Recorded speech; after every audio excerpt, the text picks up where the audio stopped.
זונות, פוליטיקה, הם משחקים אותה שהם האנשים הטובים, יעשו כל דבר, העיקר לא לדפוק אותנו. הם יקנו, יוציאו את הקוק מחוץ לחוק, הכל. הם האנשים הרעים. אני הבן אדם הרע, הם הרעים, יעשו כל דבר, יעשו. כסף, כסף, כסף. הדבר היחידי שמדברים עליו בבית הזה. פרנק, אף פעם לא דיבר על כסף. כי פרנק היה מה זה חכם, נכון? אתה יודע למה אתה הופך טוני? סתם מהגר, שחור ועשיר.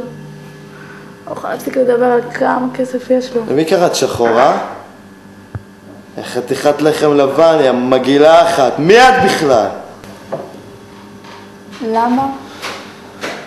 שלא תחפור בור בגינה, תקבור כל הכסף שלך. אני עובד מאוד קשה בשביל הכסף הזה. אני רוצה שתדעי את זה שאני עובד מאוד מאוד קשה בשביל הכסף הזה. ממש חבל, אולי מישהו היה נותן לך את זה, היית יותר נחמד. ואת מה הבעיה שלך?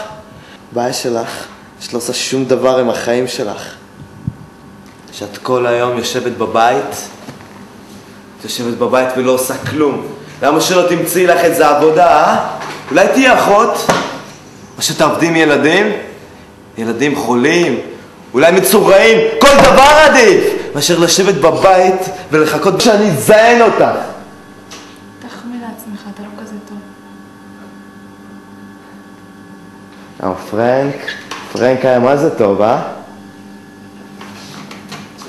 חתיכת חרא. אלבי! צחקתי. אלבי, בואי לפה! אלבי!